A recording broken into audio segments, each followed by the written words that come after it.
Get your damn mouth shut, old lady, or I'll put you down next.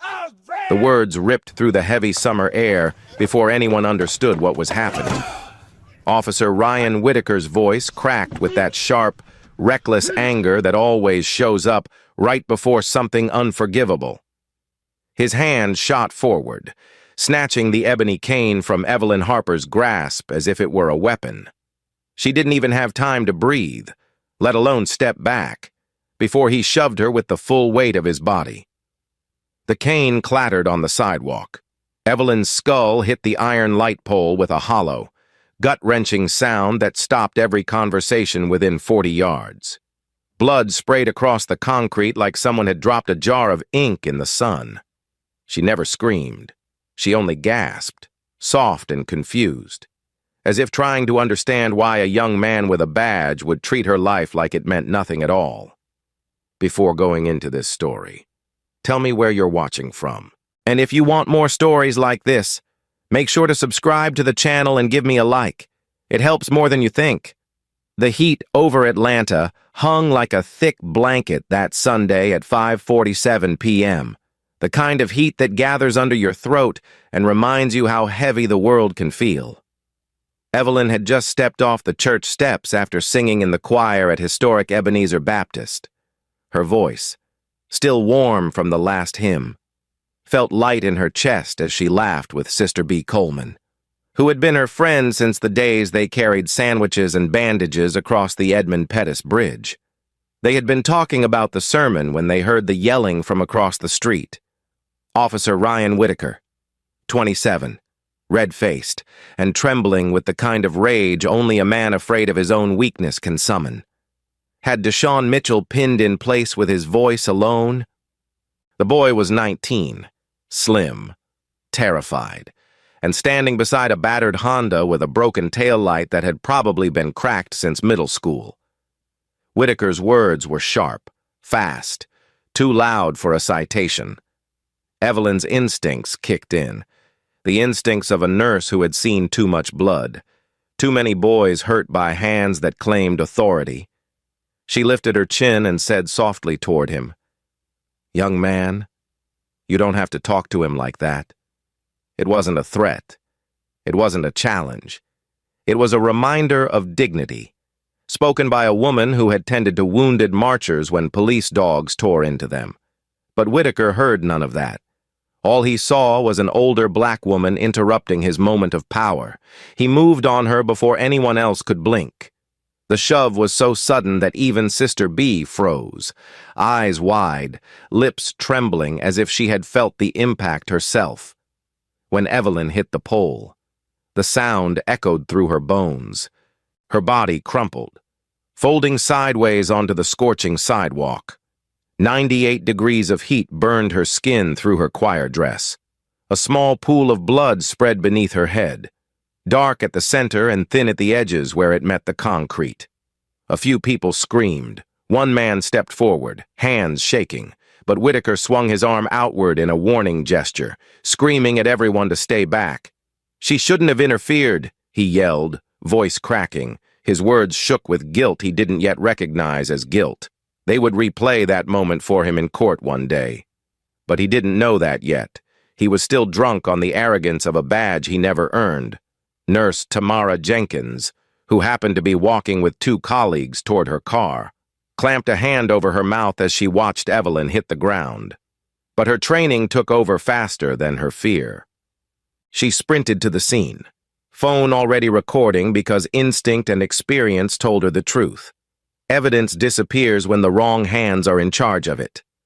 She crouched beside Evelyn, her voice low and steady. "Ma'am, stay with me. Just breathe. Just stay with me." Evelyn's eyelids fluttered. Blood seeped into her silver hair.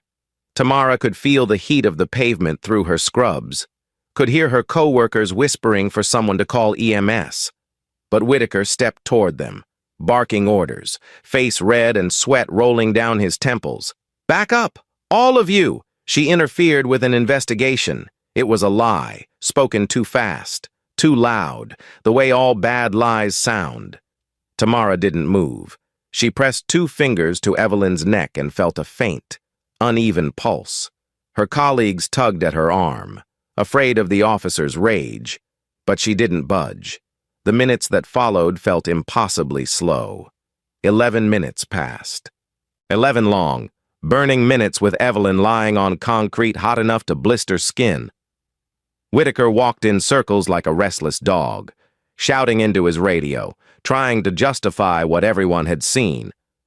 Deshaun Mitchell stood frozen near his car, tears streaking down his cheeks as he whispered, "I didn't mean to cause this." Sister B knelt despite the officer's orders, praying under her breath, "Lord, don't take her. Not like this."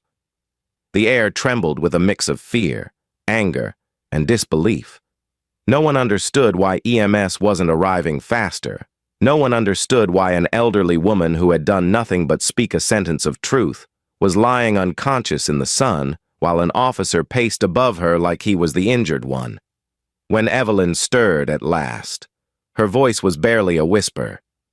Tamara leaned in close, brushing blood away from her ear. Evelyn's lips parted. Her voice, thin as thread, carried only one request. "Let me call my boy. Just one call."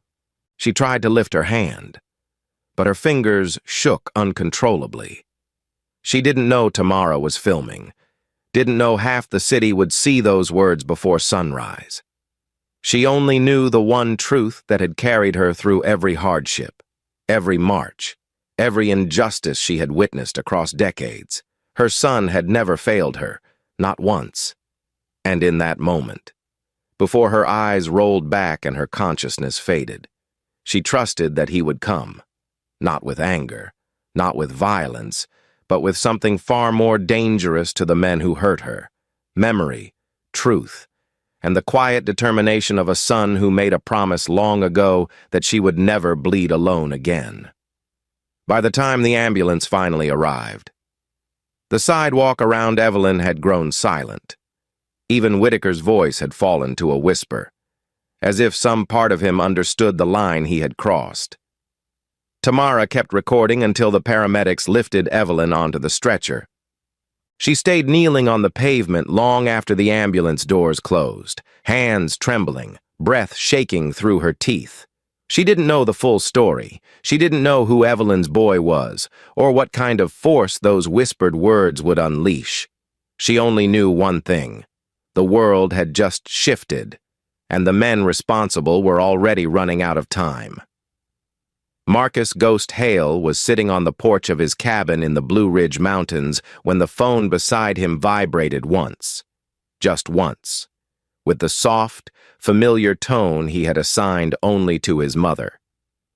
The sun was dropping behind the ridgeline, painting the woods in slow-moving amber light, and the bees from his hives hummed low and lazy around the clover patch near his boots. He had a fresh cup of black coffee cooling on the railing, and the quiet kind of evening that men like him rarely get in this lifetime. He picked up the phone expecting a recipe question, or a laugh about some church gossip, or a reminder that he hadn't shaved in a week.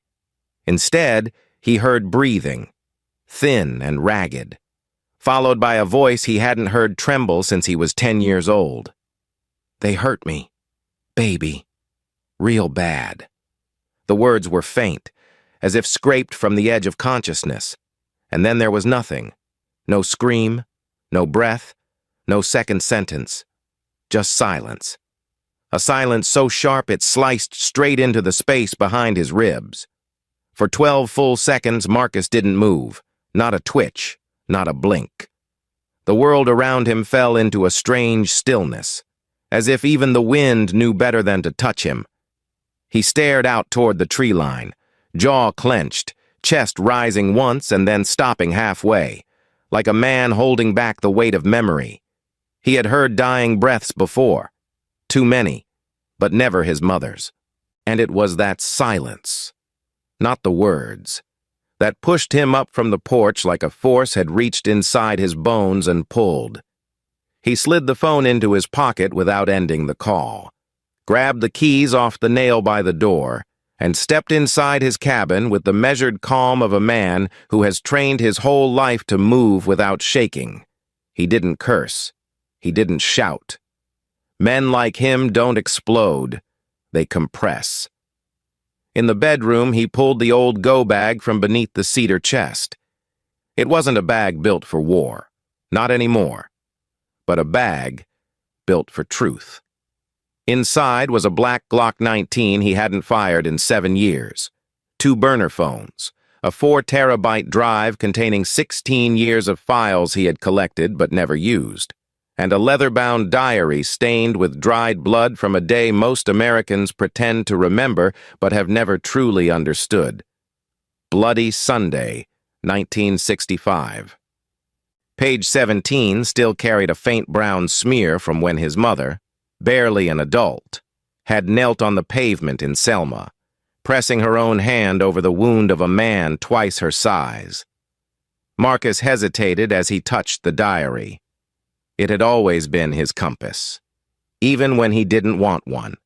He slipped it into the bag, zipped it shut, and locked his cabin without looking back. 11 minutes after the call, his black F-150 roared down the dirt path, dust rising behind him like a trail of smoke. The sky above the mountains turned purple, then blue, then black as he dropped into the valley and merged onto I-75 South. He kept the windows down, letting the sharp mountain air cut across his face, trying to cool the shaking he refused to acknowledge. He had no plan beyond movement, no thought beyond getting to her bedside. Everything else, justice, truth, reckoning, would come in time, shaped by the same quiet promise he had made to her the day he first wore the sealed trident. You will never bleed alone again. Ma, not as long as I have breath. At 72 miles an hour, he grabbed the burner phone, tapped the single contact labeled Jax. It rang twice. Then a voice came on, low and cautious. Ghost? Thought you were retired for good. Marcus didn't answer the greeting. His voice came out steady, cold enough to freeze the air between them. I need every grave the West Precinct ever dug, every missing body cam, every doctored report, every quiet payout, all of it. Jax exhaled a slow whistle. Atlanta? Marcus nodded once, eyes fixed on the highway. Yeah, Atlanta. There was no need for explanation. Jax had served with him long enough to know that Marcus never asked for information unless someone's life depended on it. And he had never, not once, asked for this kind of information before. Jax didn't ask who got hurt. He didn't ask why. He only said, Give me 2 hours. I'll pull the cloud, the backups, and the off-books drives. You'll have a full set before dawn. Marcus tightened his grip on the steering wheel, knuckles whitening. This won't be a fight, he said quietly. It'll be a truth. Jax paused on the other end, voice lowering. Ghost. Truth hurts worse than bullets in the wrong hands. The line clicked silent. Marcus threw the burner onto the passenger seat and focused only on the road ahead. Miles rolled beneath him in long, silent waves. He passed through winding stretches of highway where the woods pressed close, then through small towns lit by flickering gas station signs, then back into darkness where even the moon seemed to hold its breath.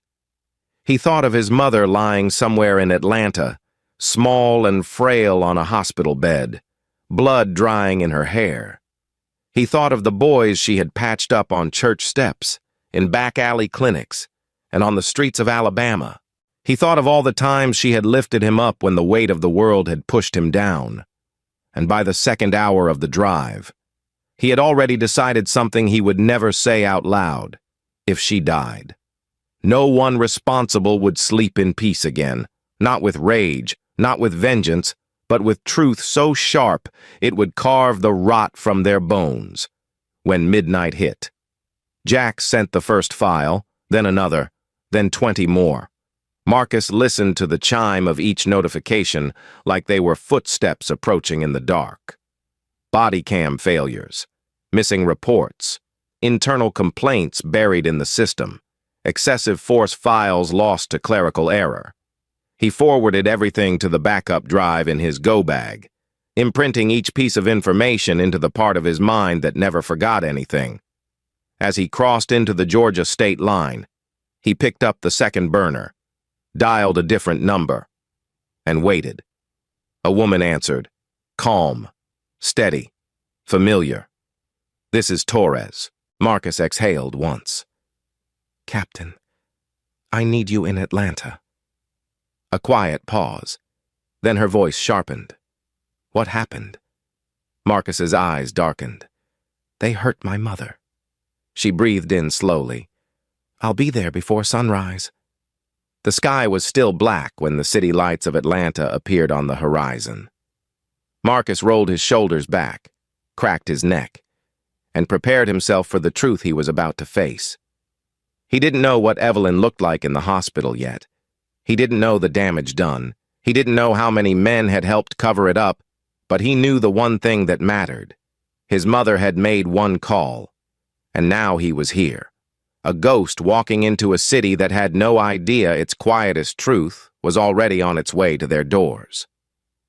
At 2:14 a.m., the sliding doors of Grady Memorial's trauma bay hissed open as Marcus stepped inside. Still wearing the dust of the mountains on his shirt and the weight of 30 years of memory on his shoulders.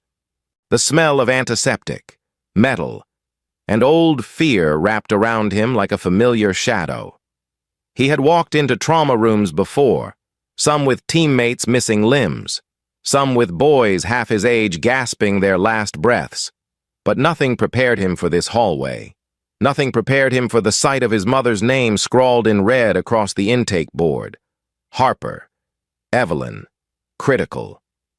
He moved down the hallway like a man walking underwater, slow and deliberate, absorbing every sound, the clicking of heels, the low hum of machines, the distant beeping that broke the silence like a heartbeat out of rhythm. A nurse looked up at him, recognized the same expression she had seen on soldiers coming in from the worst battlefields, and simply pointed toward Trauma Room 3 without asking a question. When he stepped inside, the world shrank to a single point: his mother. Evelyn lay beneath a sheet that rose and fell in shallow waves. A rigid cervical collar held her neck in place. Dried blood matted her hair at the base of her skull.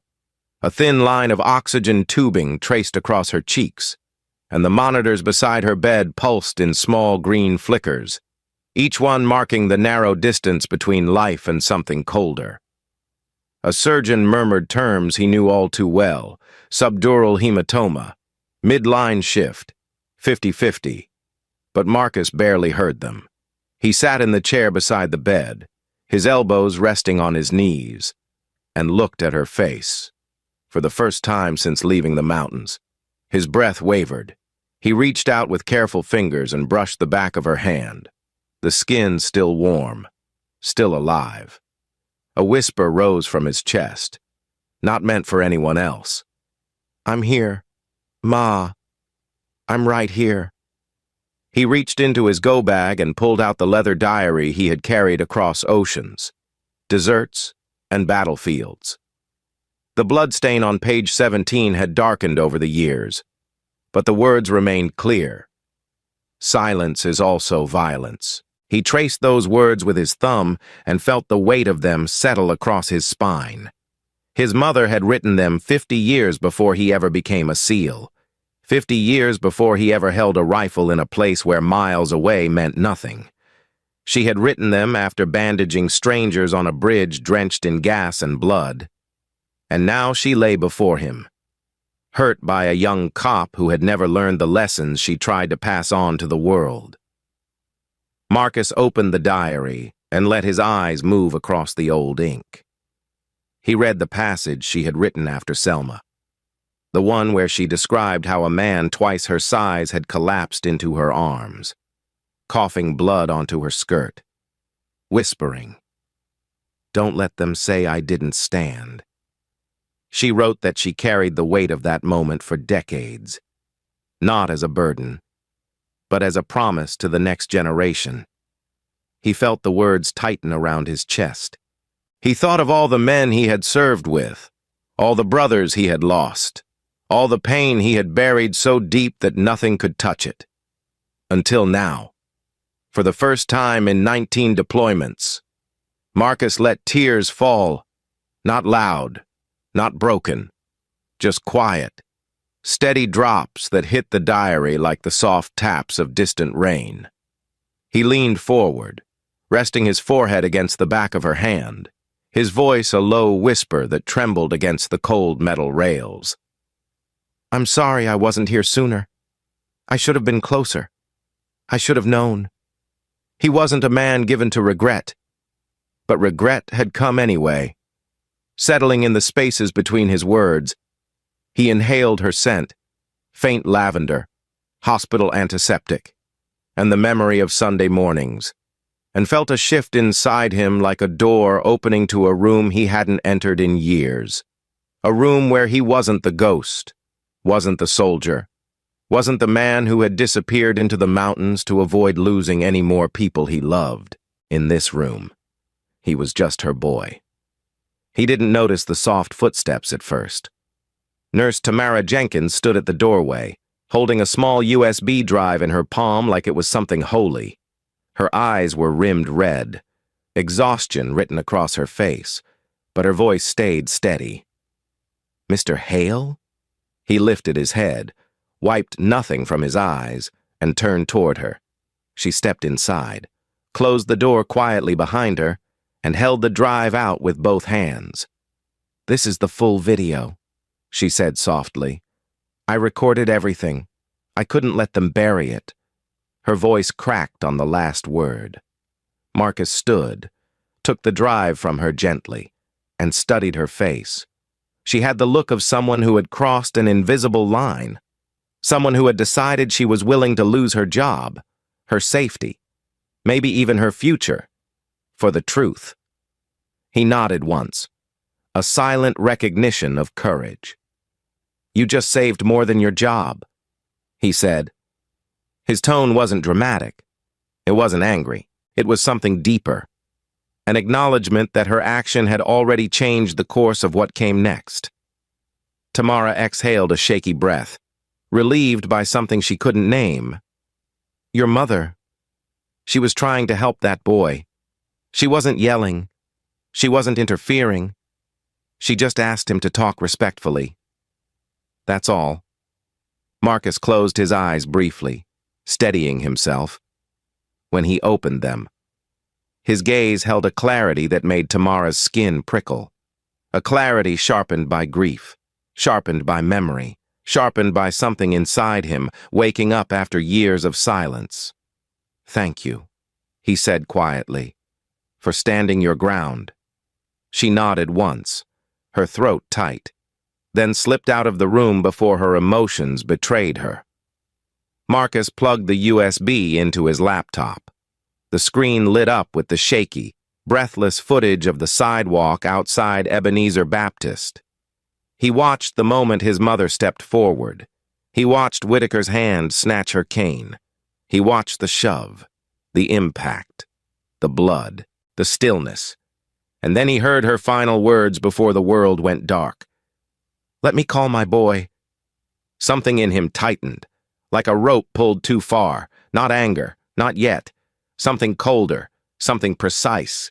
He let the video play again and again. He memorized every angle, every shadow, every voice in the background. He listened to Whitaker shouting lies. He listened to the silence of the officers who stood by and did nothing. He watched Deshawn's panic. He watched Sister B kneel despite being ordered away. Each replay carved another layer of understanding into him, shaping the path ahead. By the time he shut the laptop, dawn was still hours away, but his purpose was clear. He stood beside his mother's bed, placed the diary gently on her chest, and whispered, "You taught me that silence is violence, so I won't be silent." He brushed her forehead with the back of his fingers. Soft, tender, deliberate. "Rest for now, Ma. I'll take it from here." And with that, Marcus Ghost Hale stepped out of the trauma bay, leaving behind the boy she raised and becoming once again the man the world hoped never to see. By sunrise the next morning, the machinery of truth had already begun turning in places the men of the West Precinct never thought to look. At 5:12 a.m., a Delta red-eye from Washington, D.C., touched down at Hartsfield-Jackson, and Captain Elena Torres stepped onto the jet bridge with the calm, measured stride of a woman who had spent years defending soldiers who couldn't defend themselves. Her hair was tied back in a tight bun, her suit jacket pressed, and in her hand was a locked silver attaché case holding 9 classified excessive force files that had been reported missing from the DoD archives. Files she had personally pulled from a restricted vault after Marcus called her with the kind of voice she had only heard once before. The night she saved him from a court-martial that would have ended his life. She moved through the airport without a pause, her badge tucked just low enough to avoid attention and just visible enough to deter questions. She knew she was stepping into the kind of mess that had career ending written all over it, but her loyalty to Marcus wasn't built on politics. It was built on something older, mutual survival. At the same hour, Jax Rivera, operating from a secure desk in a rented storage unit 2 miles from the Beltline, began cutting through the Atlanta Police Department's cloud server like a man removing rotten walls from a condemned house. His fingers moved fast over the keyboard, every keystroke sending a quiet pulse into the system. Firewalls, decoys, redundancy loops. It didn't matter. Jax had once slipped into an Iranian black site network without leaving a single fingerprint. Compared to that, APD's security felt like it had been built out of duct tape and wishful thinking. Within minutes, he found the first inconsistency. A 33-second gap in Officer Ryan Whitaker's body cam footage, time-stamped 43 seconds before Evelyn Harper hit the light pole. A deliberate disablement, masked as a battery fault, then manually edited by Sergeant Victor Kane's credentials 3 hours after the incident. Jax leaned back in his chair, rubbing his eyes, whispering under his breath. There it is. He tunneled deeper. Missing complaint forms. Anonymous civilian reports rerouted into unauthorized folders. A side channel used to scrub internal affairs reviews. And then the jackpot. Deputy Chief Malcolm Reed's private financial ledger buried beneath layers of encryption, so outdated Jax bypassed it with a program he wrote in Afghanistan 12 years earlier. When the ledger opened, the numbers jumped off the screen. Offshore deposits, union hush money, legal defense contributions. A total of $35,000 funneled quietly into Reed's personal accounts over the last 9 years, all tied to cases marked unsubstantiated. Jax sat up straighter. Reed's dirty. He whispered, filthy dirty. He forwarded the files to Marcus, adding only 1 line of text. This isn't corruption. This is architecture. At 7:10 a.m., Elena Torres walked into Grady Memorial Hospital, past the security desk with a quiet nod, and found Marcus in the family waiting lounge with his hands clasped, elbows on his knees, his eyes fixed on the floor like a man thinking 10 years into the future. She sat beside him without speaking. He didn't look up for nearly a minute. When he finally did, his voice was steady. You came. Elena rested a hand on his arm. You called. She said. That was enough.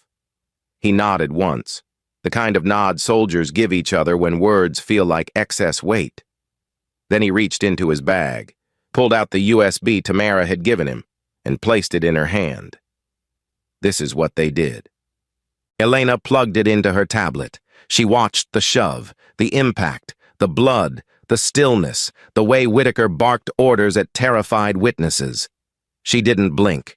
When the video ended, she inhaled slowly, unclenched her jaw, and whispered, this wasn't an accident. This was a pattern. Marcus slid a thick stack of printouts across the table, files Jax had sent overnight. It goes deeper, he said, and it's not just Whitaker. Elena scanned the documents, her eyes narrowing. Reed, Kane, Brooks, and God knows who else. At 8:30 a.m., inside the quiet sanctuary of Ebenezer Baptist Church. Reverend Naomi Whitfield called an emergency meeting with community leaders, choir members, and elders who had watched Evelyn grow up, raise her son, bury her husband, and nurse half the congregation through everything from broken bones to broken hearts. The church carried a sacred stillness that morning, the kind that settled over the pews like a blanket. Sunlight filtered through the stained glass windows in soft reds and golds, casting a warm glow across the faces of men and women who had marched, prayed, fought, and voted through decades of struggle. Reverend Naomi stood at the pulpit, her voice steady, her eyes bright with quiet fury. "We don't need another riot," she said, her tone carrying the wisdom of someone who had seen too many cities burn without rising stronger afterward. "We need a funeral for their lies.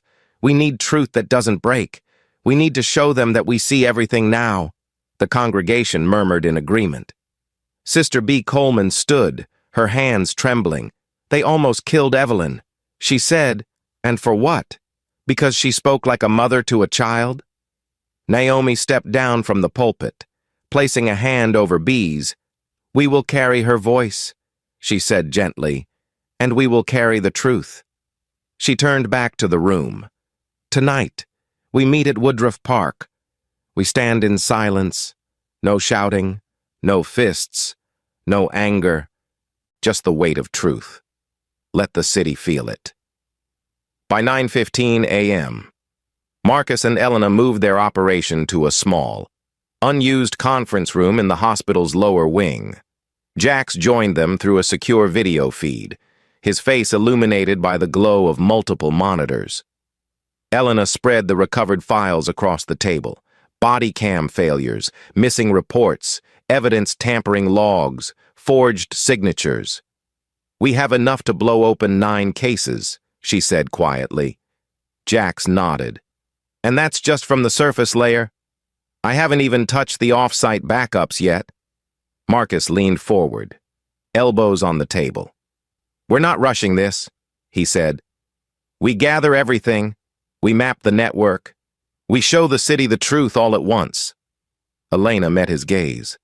"That's a dangerous plan," she warned. "They'll panic." Marcus shook his head. "Good. Panic makes men sloppy." Jax cracked a faint, humorless smile.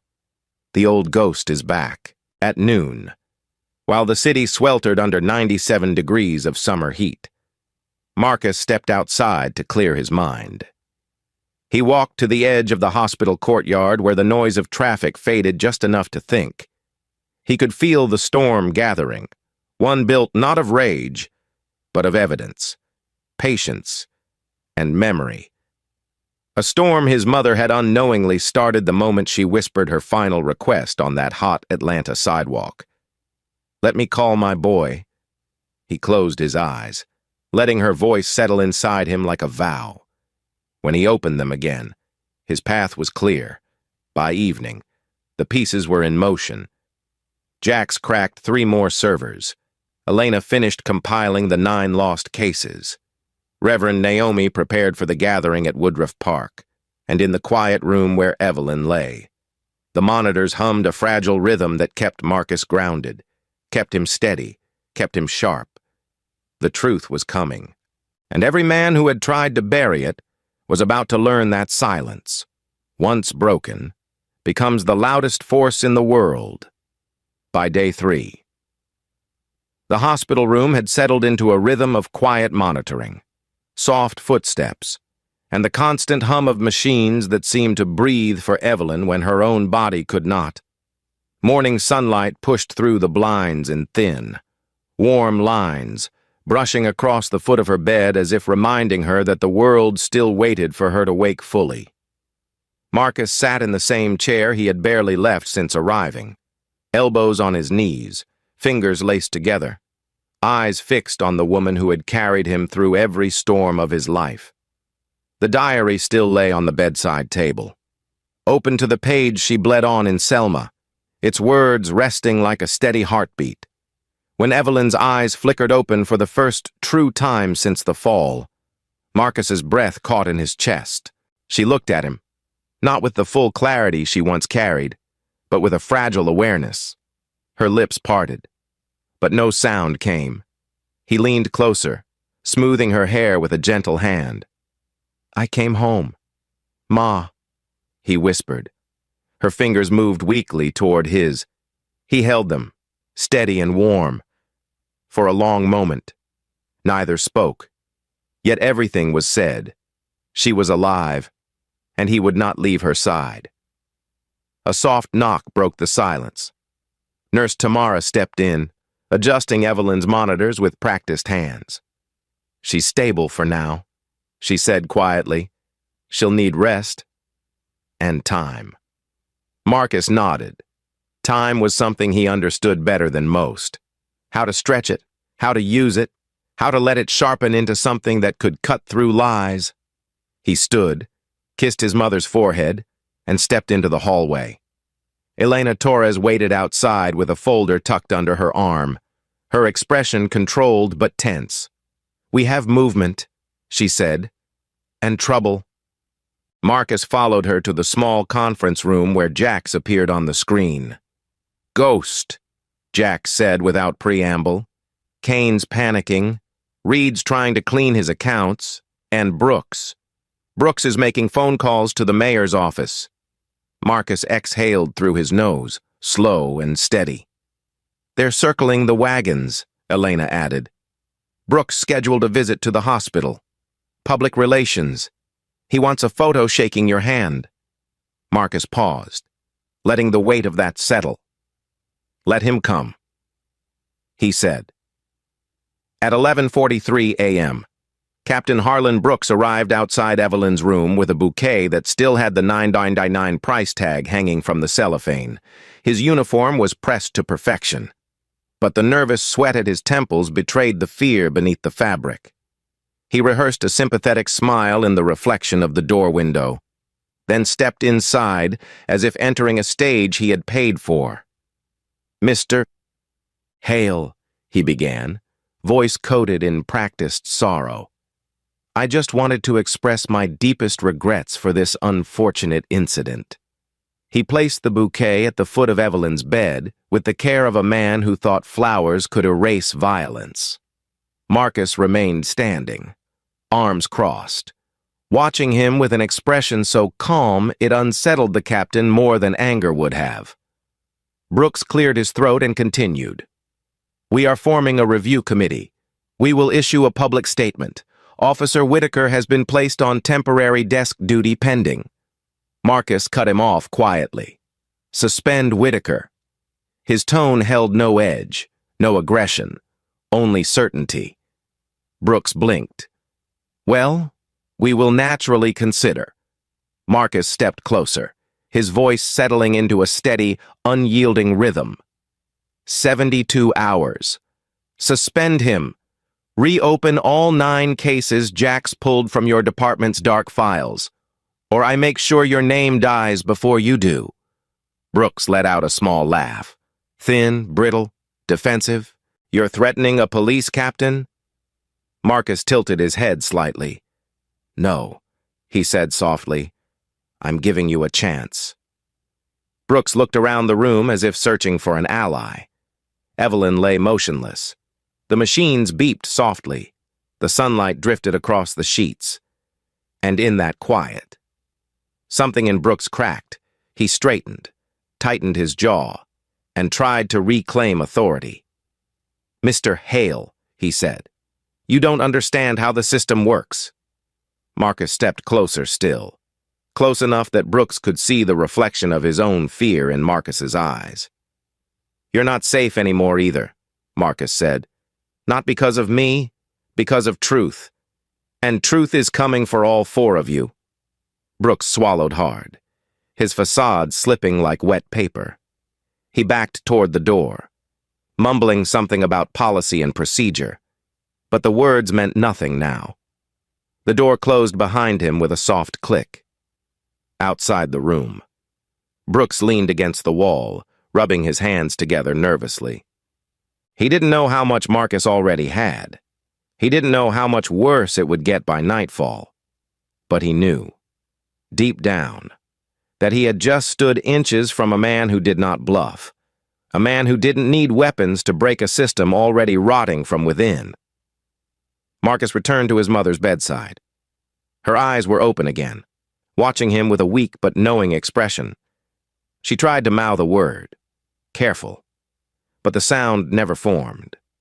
He sat beside her, taking her hand gently. "I know," he said softly. "I know what I'm walking into." He brushed a thumb across her wrist, feeling her pulse faint but steady.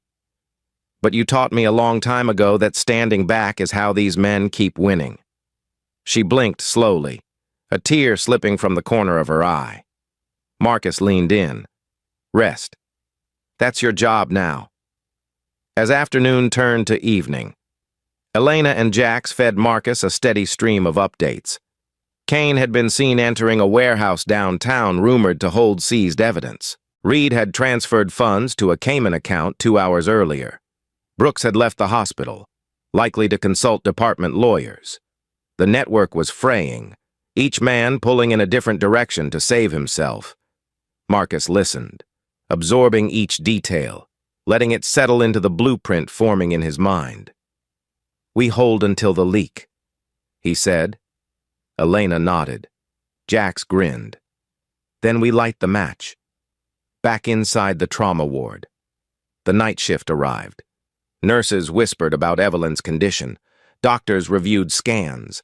And Marcus sat beside his mother again, reading quietly from her diary, letting his voice fill the room with memories of the bridge she crossed and the men she saved. He read until her eyes closed, until her body settled into a peaceful rhythm, until the chaos of the city felt distant enough to breathe. But Marcus knew the peace wouldn't last. He knew what tomorrow would bring, the unraveling, the exposure, the reckoning. And as he watched his mother sleep, he felt the weight of the promise she had carried across decades settle onto his own shoulders. A promise that would shape the next 48 hours of Atlanta's history. In that quiet room, under soft hospital lights, Marcus Ghost Hale prepared himself for the moment when truth would no longer be whispered in the dark, but shown to the world, undeniable and unforgiving. Night 4 arrived with a strange, uneasy stillness over Atlanta, the kind that usually settles before a storm. Except this storm wasn't coming from the sky. It was coming from a quiet hospital room, a storage unit lit by 2 monitors, and a pastor who refused to let fear make her small. At 3:15 a.m., while most of the city slept, Marcus Ghost Hale sat at a narrow desk lit only by a single overhead lamp. His eyes didn't blink.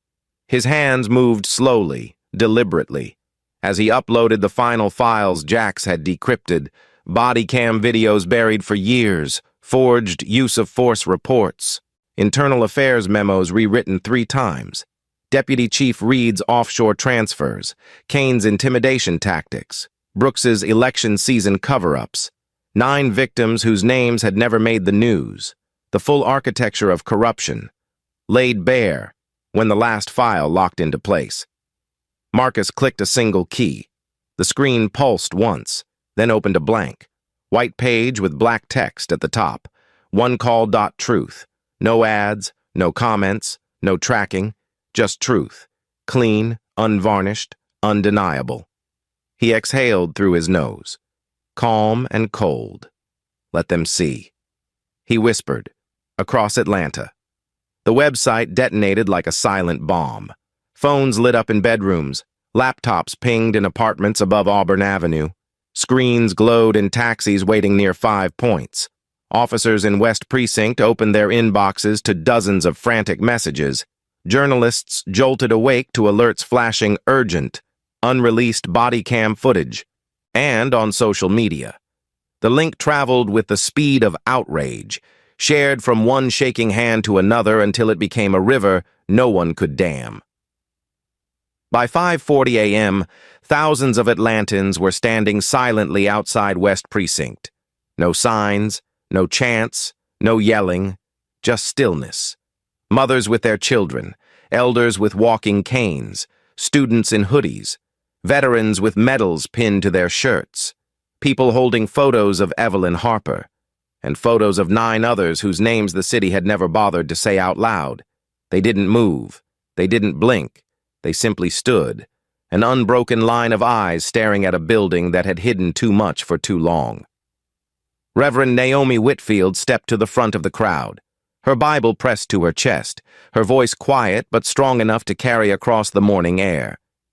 "We're not here to burn the city," she said. "We're here to bury the lies that poisoned it," the crowd murmured, steady and reverent. She lifted her gaze toward the precinct windows.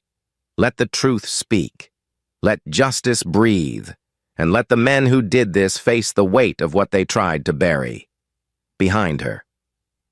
The sun began to rise, casting a golden line across the pavement as if the day itself wanted to witness what came next.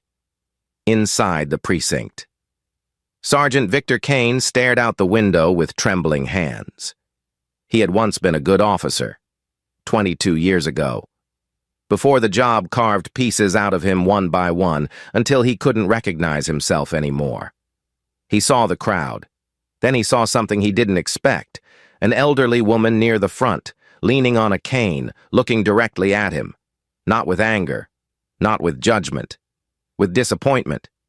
She reminded him too much of his mother, the same strength in the spine, the same fire in the eyes. His throat tightened, and then another voice echoed in his memory, his mother screaming in 1969 as officers shoved her against a sidewalk during a voting protest. Kane's knees buckled. He gripped the window frame, breath shaking. "Victor," a young officer whispered behind him. "What do we do?" Kane didn't answer.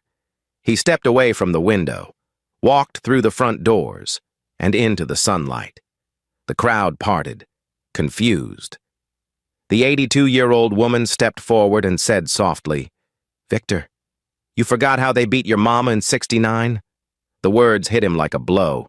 His breath broke, his eyes filled, and right there. In front of the precinct, he had served for more than 2 decades. Sergeant Victor Kane dropped to his knees and wept like a man collapsing under the full truth of his own choices. But while the city held its breath around Kane's collapse, a different scene unfolded in a dark corner of the precinct parking lot. Officer Ryan Whitaker sat alone in the driver's seat of his patrol car, hands shaking violently. He hadn't slept. He hadn't eaten. He hadn't spoken to anyone except the union rep who told him to deny everything until things calmed down. But things hadn't calmed down. They had exploded. Every screen in America had now seen the video of him shoving a 68-year-old woman hard enough to crack her skull, every buried file involving him, every complaint, every excessive force case, every racial slur he thought no one heard, was now public. And with each passing minute, the walls of his life collapsed a little more. Sweat trickled down his brow. His breath came short, fast, panicked. His fingers slipped toward the holster on his thigh, as if pulled by something dark and broken inside him. He pulled the weapon free, pressed the cold barrel against his mouth, and shut his eyes. The pressure of years of arrogance, fear, violence, and shame swallowed him whole. A moment later, a muffled shot echoed through the parking lot. He didn't die, but when officers broke the window to pull him out, he no longer resembled a man. Whitaker survived the blast, but would spend the rest of his life trapped inside the muted, empty fog of a vegetative state, back at Grady Memorial. Marcus watched the news coverage on a small wall-mounted television. Silent crowds. Naomi praying, Kane on his knees, Whitaker being loaded into an ambulance with an officer's jacket covering his face. He didn't flinch. He didn't celebrate. He didn't grieve. He simply turned off the TV and sat beside his mother again. "It's starting. Ma," he whispered softly. "Not revenge. Truth." Evelyn's fingers twitched, barely perceptible. It was the only sign she heard him. Meanwhile, Jax continued feeding the website with backup files, internal emails, precinct whiteboard photos, evidence logs. No turning back now. He muttered. Elena Torres stood beside him, hands on her hips, watching everything unfold with the calm concentration of a military strategist. Good, she said. The city needed this. By mid-afternoon, Woodruff Park overflowed with people standing shoulder to shoulder in complete silence. Every race, every age, every neighborhood. No signs, no shouting, just eyes. Thousands of eyes locked on the truth. A truth Evelyn Harper had ignited with 4 trembling words. Let me call my boy. And as night fell over Atlanta, the men who had built their careers on buried files, forged reports, and stolen justice finally realized the truth. They were no longer hiding from a man. They were hiding from a city that had finally awakened. By the dawn of the 10th day, the city of Atlanta no longer resembled the place it had been when Evelyn Harper first hit the pavement. The streets felt heavier, quieter, as if the air itself carried the memory of the truth that had spilled across every screen in the country.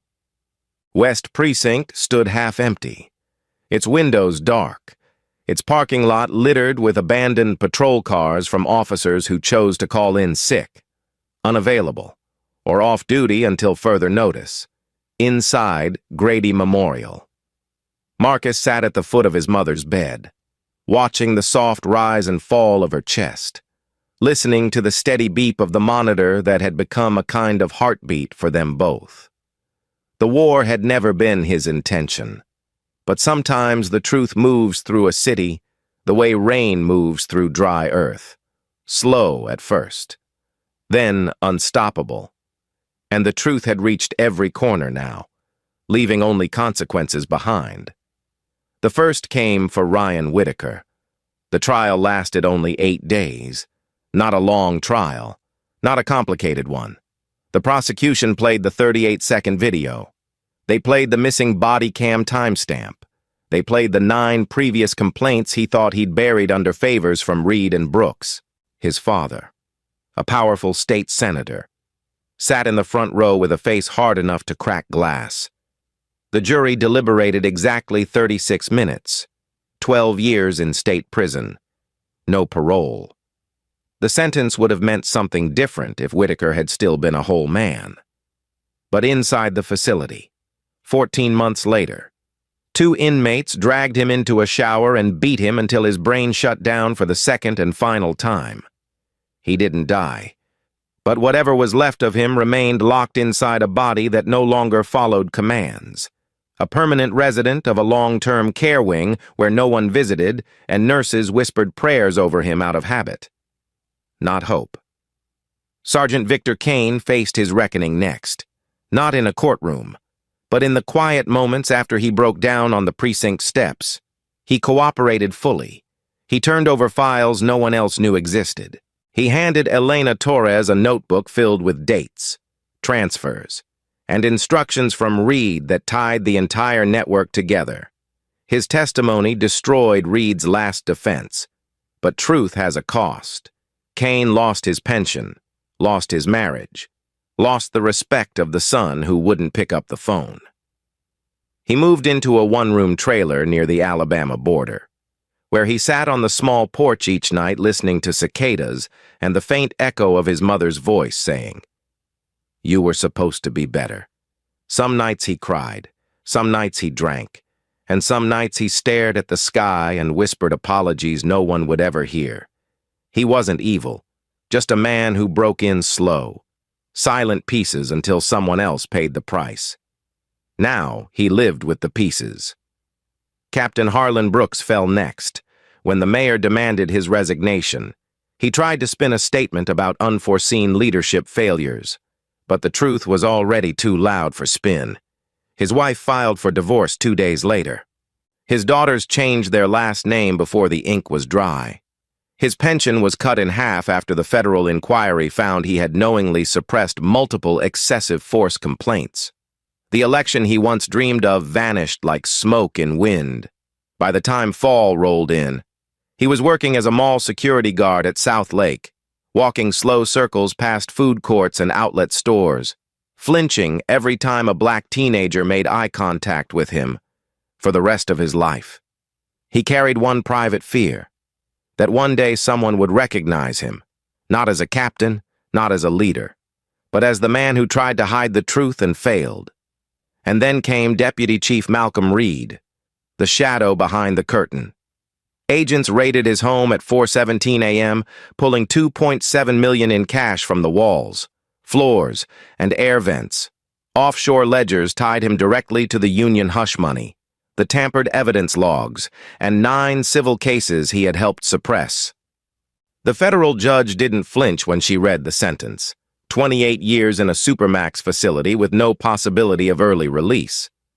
Reed walked into prison with his chin raised, carrying himself like a man who still believed he could bargain his way out. But inside that concrete labyrinth, surrounded by white supremacist inmates who recognized his name from the leak, he discovered how fragile arrogance becomes when walls close in. They found him in the shower 18 months later. No witnesses, no camera angle, just a broken man who spent a lifetime selling silence and died alone in it. While the city watched the last of the 4 men fall, Grady Memorial Hospital carried a different kind of energy, quieter, gentler, filled with hope that had grown slowly over days of uncertainty.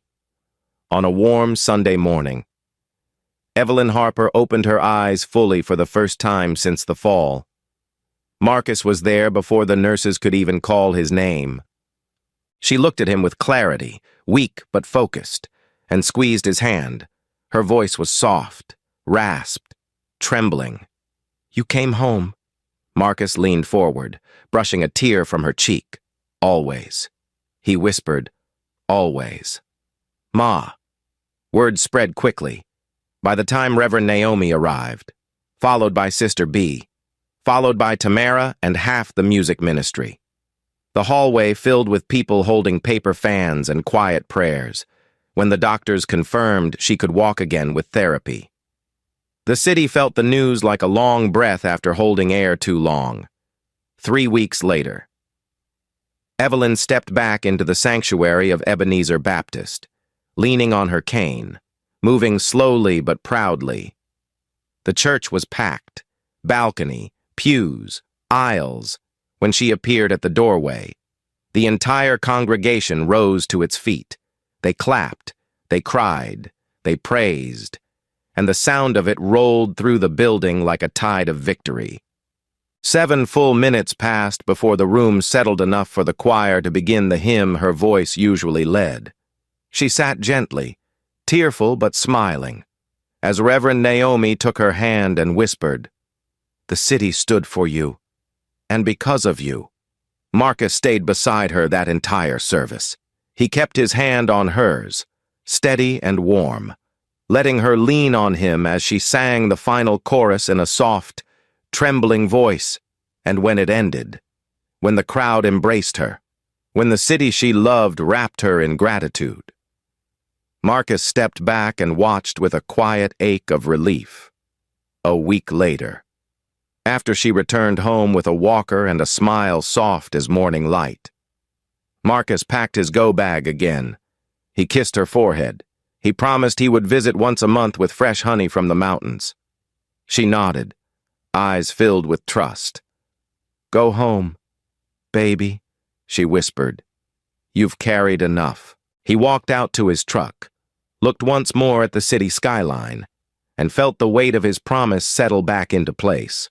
Not heavy, not painful, just part of who he was. Then he drove north, back toward the quiet cabin, the bees, and a life built far away from the noise of cities. He didn't leave because he was running. He left because the truth had done its work. The 4 men responsible had paid their price. The city had woken. His mother had healed. And the boy she called in her darkest moment had kept his word. One call had changed everything. and Marcus Ghost Hale returned to the mountains knowing that sometimes justice doesn't come from rage or violence. Sometimes it comes from truth whispered softly and heard by a city finally ready to listen. Thank you so much for listening to this story. If you enjoyed it, please take a moment to subscribe, leave a like, and tell me where you're watching from. Your support helps me bring you more powerful stories just like this one.